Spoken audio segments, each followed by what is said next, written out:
ओम श्री गणेशाय नमः। अथ श्री गणेश कवचम। ध्यायेत् सिंहगतं विनायकममुं दिग्बाहुमाद्ये युगे। त्रेतायान्तु मयूरवाहनमिमं षड्बाहुकं सिद्धिदम्। द्वापारे तु गजाननं युगभुजं रक्तांगरागं विभों। तुर्ये तु द्विभुजं सितांगरुचिरं सर्वार्थदं सर्वदा। विनायकः शिखां पातु परमात्मा परात्परः। अतिसुन्दरकायस्तु मस्तकं सुमहोत्कटः। ललाटं काश्यपः पातु भ्रूयुगन्तो महोदरः। नयने भालचन्द्रस्तु गजास्यत्तोष्ठपल्लवौ। जिह्वां पातु गणक्रीडश्चिबुकं गिरिजासुतः। वाचं विनायकः पातु दन्तान् रक्षतु दुर्मुखः। श्रवणौ पाशपाणिस्तु नासिकां चिन्तितार्थदः। गणेशस्तु मुखं कण्ठं पातु देवो गणञ्जयः। स्कन्धौ पातु गजस्कन्धः स्तनौ विघ्नविनाशनः। हृदयं गणनाथस्तु हेरम्बो जठरं महान्। धराधरः पातु पार्श्वे पृष्ठं विघ्नहरः शुभः। लिङ्गं गुह्यं सदा पातु वक्रतुण्डो महाबलः। गणक्रीडो जानुजङ्घे ऊरो मङ्गलमूर्तिमान्। एकदन्तो महाबुद्धिः पादौ गुल्फौ सदावतु। क्षिप्रप्रसादनो बाहु पाणि आशाप्रपूरकः। अङ्गुलिश्च नखान् पातु पद्महस्तोरिनाशनः। सर्वाङ्गानि मयूरेशो विश्वव्यापी सदावतु। अनुक्तमपि यत्स्थानं धूम्रकेतुः सदावतु। आमोदस्त्वग्रतः पातु प्रमोदः पृष्ठतोऽवतु। प्राच्यां रक्षतु बुद्धिश आग्नेय्यां सिद्धिदायकः। दक्षिणस्यामुमापुत्रो नैऋत्यां तु गणेश्वरः। प्रतीच्यां विघ्नहर्ताव्याद् वायव्यां गजकर्णकः। कौबीर्यां निधिपः पायां ईशान्यामीशनन्दनः। दिव्याव्यादेकदन्तस्तु रात्रौ सन्ध्यासु विघ्नहृतं। राक्षसासुरवेताल ग्रहभूत पिशाचतः। पाशाङ्कुशधरः पातु रजः सत्त्वं तमः स्मृतिं। ज्ञानं धर्मं च लक्ष्मीं च लज्जां कीर्तिं दयां कुलं। वपुर्धनं च धान्यं च गृहान् दारान् सुतान् सखीन्। सर्वायुधधरः पौत्रान् मयूरेशो वतात् सदा। कपिलो जाविकं पातु गवाश्वं विकटोऽवतु। पूर्जपत्रे लिखित्वेदं यः कण्ठे धारयेत् सुधीः न भयं जायते तस्य यक्षरक्षः पिशाचतः। त्रिसन्ध्यं जपते यस्तु वज्रसारतनुर्भवेत्। यात्राकाले पठेद्यस्तु निर्विघ्नेन फलं लभेत्। युद्धकाले पठेद्यस्तु विजयं प्राप्नुयात् ध्रुवम्। मारणोच्चाटनाकर्षस्तम्भमोहनकर्मणि सप्तवारं पठेद्यस्तु दिनानामेकविंशतिं। तत फलमवाप्नोति साधको नात्र संशयः। एकविंशतिवारं च पठेत्तावद्दिनानि यः। कारागृहगतं सद्यो राज्ञा वन्ध्यं चमोचयेत्। राजदर्शनवेलायां पठेदेतत्त्रिवारतः स राजानं वशं नीत्वा प्रकृतिं च सभां जयेत्। इदं गणेशकवचं मुद्गलेन समीरितं कश्यपाय च तेनाथ माण्डव्याय महर्षये। मह्यं सप्राह कृपया कवचं सर्वसिद्धिदं न देयं भक्तिहीनाय देयं श्रद्धावते शुभं। सर्वरक्षाकरं सर्व मनः कामप्रपूरकम् अनेनास्य कृता रक्षा न बाधास्य भवेत् क्वचिद्। राक्षसासुरवेताल दैत्यदानवसम्भवा ध्यायेत् सिंहगतं विनायकममुं दिग्बाहुमाद्ये युगे। त्रेतायान्तु मयूरवाहनमिमं षड्बाहुकं सिद्धिदम्। द्वापारे तु गजाननं युगभुजं रक्ताङ्गरागं विभोम्। तुर्ये तु द्विभुजं सिताङ्गरुचिरं सर्वार्थदं सर्वदा। विनायकः शिखां पातु परमात्मा परात्परः। अतिसुन्दरकायस्तु मस्तकं सुमहोत्कटः। ललाटं काश्यपः पातु भ्रूयुगन्तो महोदरः। नयने भालचन्द्रस्तु गजास्यत्तोष्ठपल्लवौ।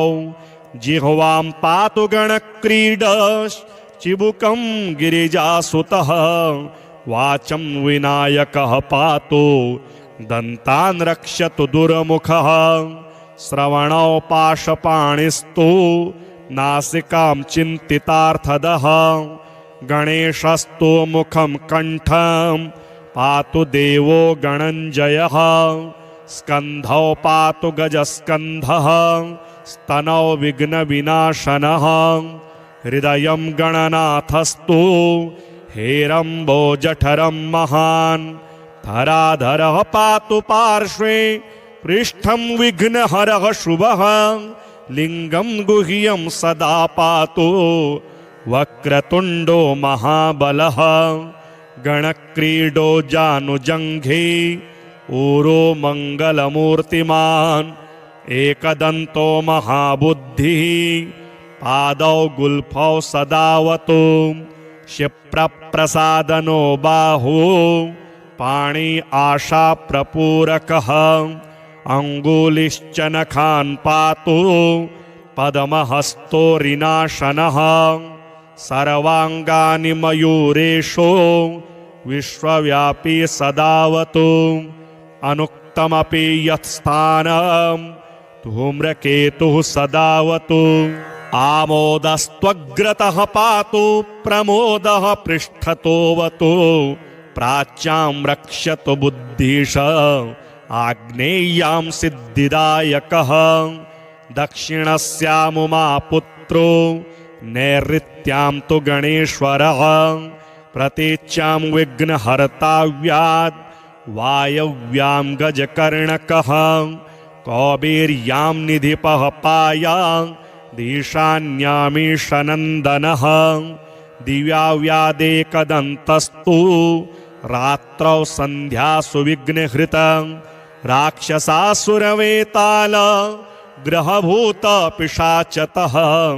पाशाङ्कुशधरः पातु रजः सत्त्वं तमः स्मृतिं। ज्ञानं धर्मं च लक्ष्मीं च लज्जां कीर्तिं दयां कुलं। वपुर्धनं च धान्यं च गृहान् दारान् सुतान् सखीन्। सर्वायुधधरः पौत्रान् मयूरेशो वतात् सदा। कपिलो जाविकं पातु गवाश्वं विकटोऽवतु। पूर्जपत्रे लिखित्वेदं यः कण्ठे धारयेत् सुधीः न भयं जायते तस्य यक्षरक्षः पिशाचतः।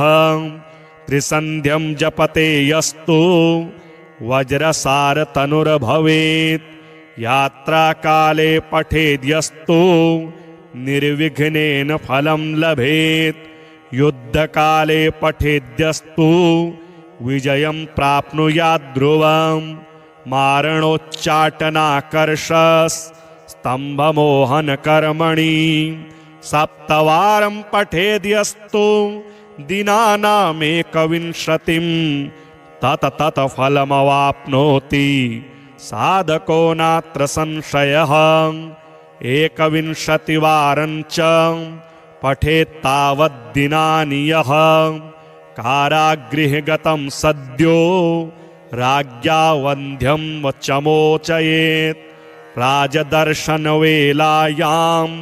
पठेदेतत्त्रिवारतः स राजानं वशं नीत्वा प्रकृतिं च सभां जयेत् इदं गणेशकवचं मुद्गलेन समीरितं कश्यपाय च तेनाथ माण्डव्याय महर्षये मह्यं सप्राह कृपया कवचं सर्वसिद्धिदं न देयं भक्तिहीनाय देयं श्रद्धावते शुभं सर्वरक्षाकरं सर्व मनः कामप्रपूरकम् अनेनास्य कृता रक्षा न बाधास्य भवेत् क्वचिद् राक्षसासुरवेताल दैत्यदानवसम्भवा ध्यायेत् सिंहगतं विनायकममुं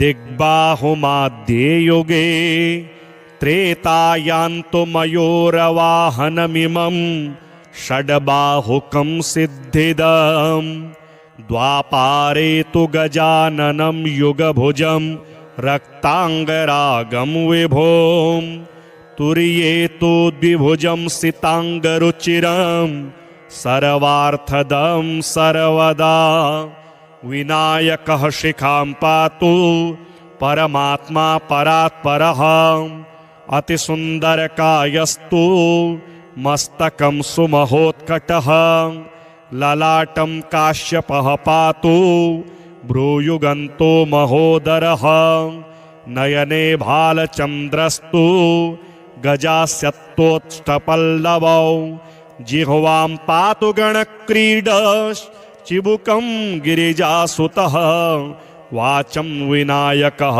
पातु दन्तान् रक्षतु दुर्मुखः श्रवणौ पाशपाणिस्तु नासिकां चिन्तितार्थदः गणेशस्तु मुखं कण्ठं पातु देवो गणञ्जयः स्कन्धौ पातु गजस्कन्धः स्तनौ विघ्नविनाशनः हृदयं गणनाथस्तु हेरम्बो जठरं महान् धराधरः पातु पार्श्वे पृष्ठं विघ्नहरः शुभः लिङ्गं गुह्यं सदा पातु वक्रतुण्डो महाबलः गणक्रीडो जानुजङ्घे ऊरो मङ्गलमूर्तिमान् एकदन्तो महाबुद्धिः पादौ गुल्फौ सदावतु क्षिप्रप्रसादनो बाहु पाणि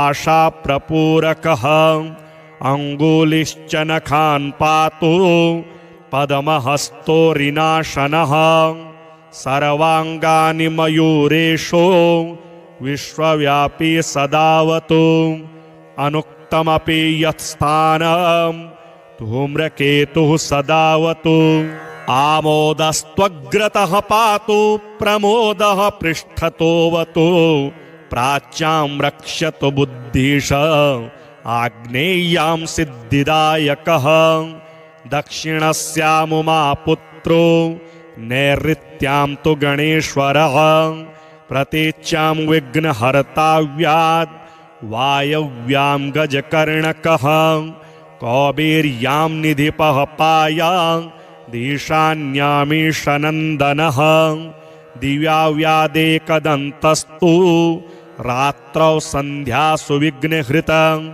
राक्षसासुरवेताल ग्रहभूत पिशाचतः पाशाङ्कुशधरः पातु रजः सत्त्वं तमः स्मृतिं ज्ञानं धर्मं च लक्ष्मीं च लज्जां कीर्तिं दयां कुलं वपुर्धनं च धान्यं च गृहान् दारान् सुतान् सखीन् सर्वायुधधरः पौत्रान् मयूरेशो वतात् सदा कपिलो जाविकं पातु गवाश्वं विकटोवतु पूर्जपत्रे लिखित्वेदं यः कण्ठे धारयेत् सुधीः न भयं जायते तस्य यक्षरक्षः पिशाचतः त्रिसन्ध्यं जपते यस्तु वज्रसारतनुर्भवेत् यात्राकाले पठेद्यस्तु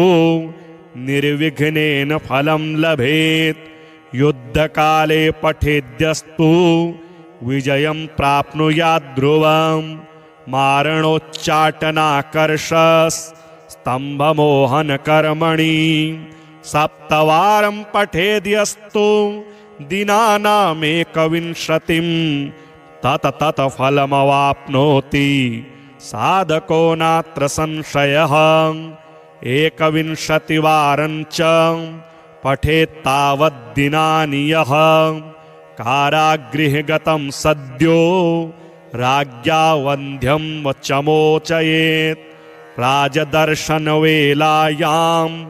पठेदेतत्त्रिवारतः स राजानं वशं नीत्वा प्रकृतिं च सभां जयेत् इदं गणेशकवचं मुद्गलेन समीरितं कश्यपाय च तेनाथ माण्डव्याय महर्षये मह्यं सप्राह कृपया कवचं सर्वसिद्धिदं न देयं भक्तिहीनाय देयं श्रद्धावते शुभं सर्वरक्षाकरं सर्व मनः कामप्रपूरकम्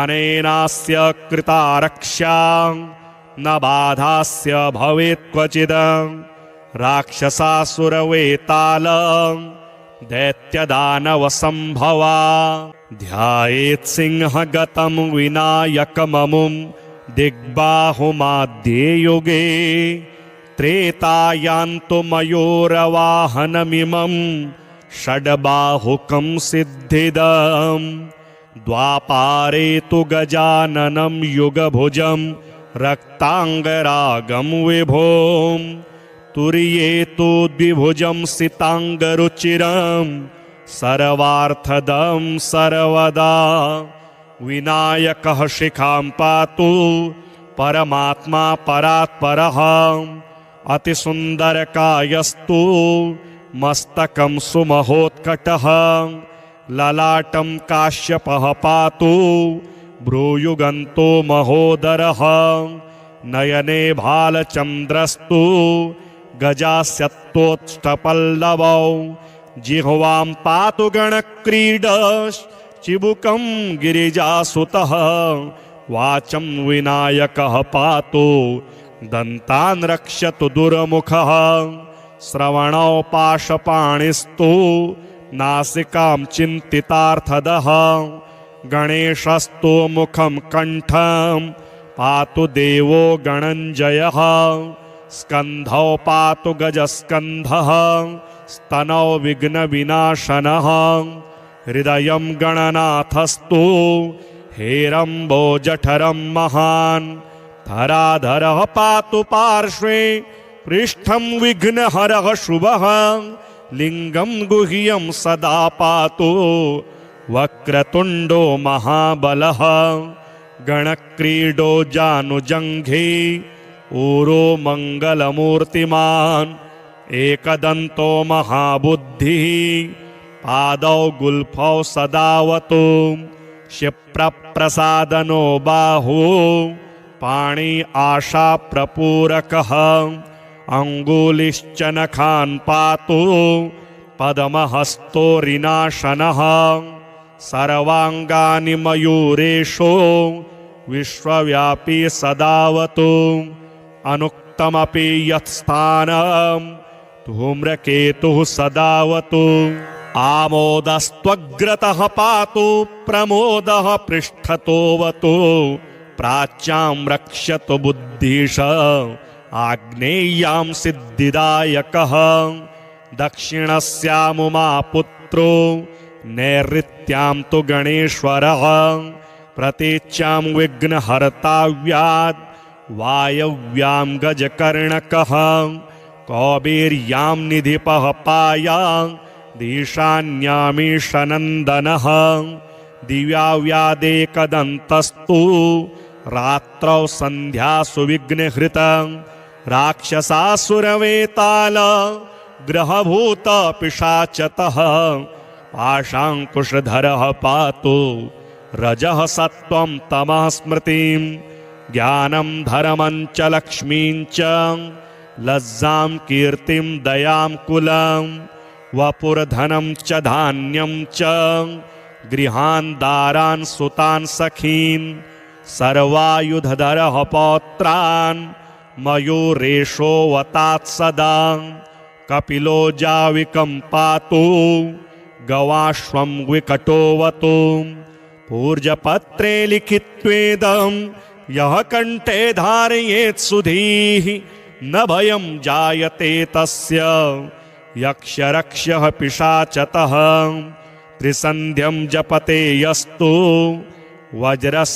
वज्रसारतनुर्भवेत् यात्राकाले पठेद्यस्तु निर्विघ्नेन फलं लभेत् युद्धकाले पठेद्यस्तु विजयं प्राप्नुयात् ध्रुवं मारणोच्चाटनाकर्षस् स्तम्भमोहनकर्मणि सप्तवारं पठेद्यस्तु दिनानामेकविंशतिं तत फलमवाप्नोति साधको नात्र संशयः एकविंशतिवारं च पठेत्तावद्दिनानि यः कारागृहे गतं सद्यो राज्ञा वन्ध्यं वचमोचयेत् राजदर्शनवेलायां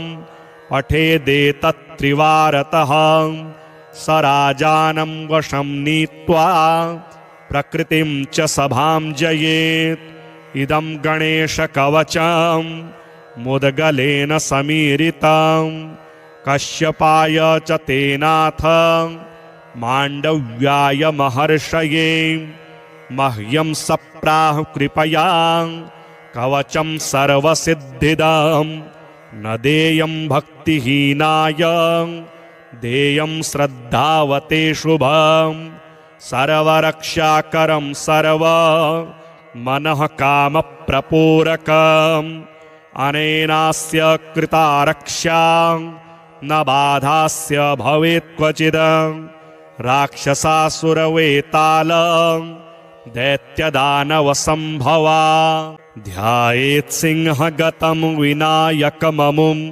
दिग्बाहुमाद्ये युगे त्रेतायान्तु मयूरवाहनमिमं षड्बाहुकं सिद्धिदम् द्वापारे तु गजाननं युगभुजं रक्ताङ्गरागं विभों तुर्ये तु द्विभुजं सिताङ्गरुचिरं सर्वार्थदं सर्वदा विनायकः शिखां पातु परमात्मा परात्परः अतिसुन्दरकायस्तु मस्तकं सुमहोत्कटः ललाटं काश्यपः पातु भ्रूयुगन्तो महोदरः नयने भालचन्द्रस्तु गजास्यत्तोत्ष्टपल्लवौ जिह्वां पातु गणक्रीडश् चिबुकं गिरिजासुतः वाचं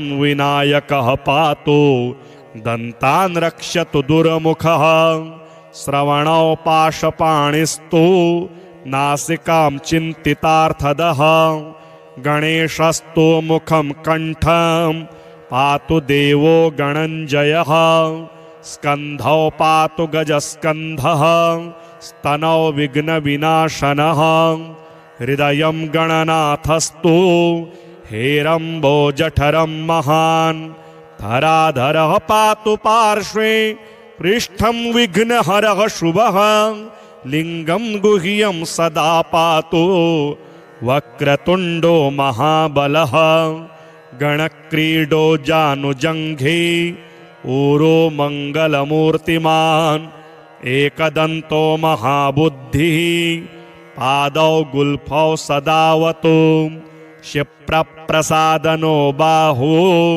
पाणि आशा प्रपूरकः अंगुलिश्च नखान् पातु पद्महस्तोरिनाशनः सर्वांगानि मयूरेशो विश्वव्यापी सदावतु अनुक्तमपि यत्स्थानं धूम्रकेतुः सदावतु आमोदस्त्वग्रतः पातु प्रमोदः पृष्ठतोऽवतु प्राच्यां रक्षतु बुद्धिश आग्नेय्यां सिद्धिदायकः दक्षिणस्यामुमा पुत्रो नैऋत्यां तु गणेश्वरः प्रतीच्यां विघ्नहर्ताव्यात् वायव्यां गजकर्णकः कौबीर्यां निधिपः पायां दीशान्यामीशनन्दनः दिव्याव्यादेकदन्तस्तु रात्रौ सन्ध्यासु विघ्नहृतं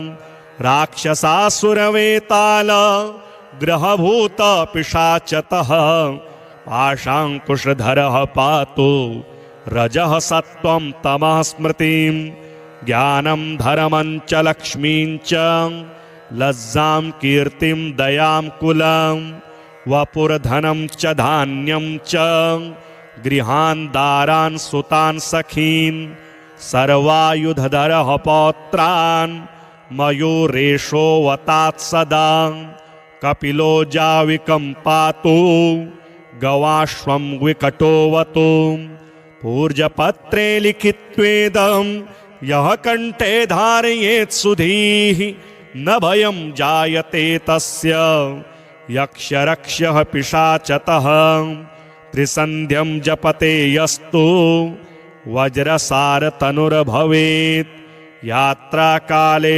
पठेद्यस्तु निर्विघ्नेन फलं लभेत् युद्धकाले पठेद्यस्तु विजयं प्राप्नुयात् ध्रुवम् मारणोच्चाटनाकर्षस् स्तम्भमोहनकर्मणि सप्तवारं पठेद्यस्तु दिनानामेकविंशतिं तत फलमवाप्नोति साधको नात्र संशयः एकविंशतिवारं च पठेत्तावद्दिनानि यः कारागृहगतं सद्यो राज्ञा वन्ध्यं चमोचयेत् राजदर्शनवेलायां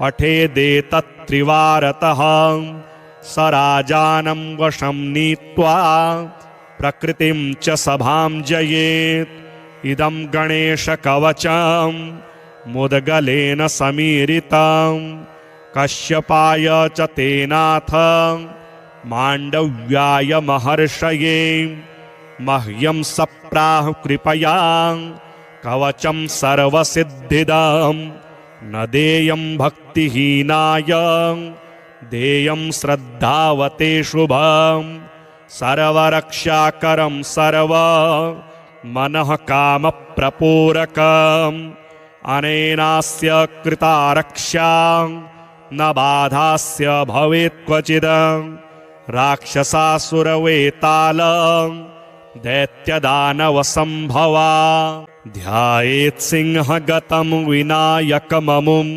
दिग्बाहुमाद्ये युगे त्रेतायान्तु मयूरवाहनमिमं षड्बाहुकं सिद्धिदम् द्वापारे तु गजाननं युगभुजं रक्ताङ्गरागं विभों तुर्ये तु द्विभुजं सिताङ्गरुचिरं सर्वार्थदं सर्वदा विनायकः शिखां पातु परमात्मा परात्परः अतिसुन्दरकायस्तु मस्तकं सुमहोत्कटः ललाटं काश्यपः पातु भ्रूयुगन्तो महोदरः नयने भालचन्द्रस्तु गजास्यत्वोत्ष्टपल्लवौ जिह्वां पातु गणक्रीडश्चिबुकं गिरिजासुतः वाचं विनायकः पातु दन्तान् रक्षतु दुर्मुखः श्रवणौ पाशपाणिस्तु नासिकां चिन्तितार्थदः गणेशस्तु मुखं कण्ठं पातु देवो गणञ्जयः स्कन्धौ पातु गजस्कन्धः स्तनौ विघ्नविनाशनः हृदयं गणनाथस्तु हेरम्बो जठरं महान् धराधरः पातु पार्श्वे पृष्ठं विघ्नहरः शुभः लिङ्गं गुह्यं सदा पातु वक्रतुण्डो महाबलः गणक्रीडो जानुजङ्घे ऊरो मङ्गलमूर्तिमान् एकदन्तो महाबुद्धिः पादौ गुल्फौ सदावतु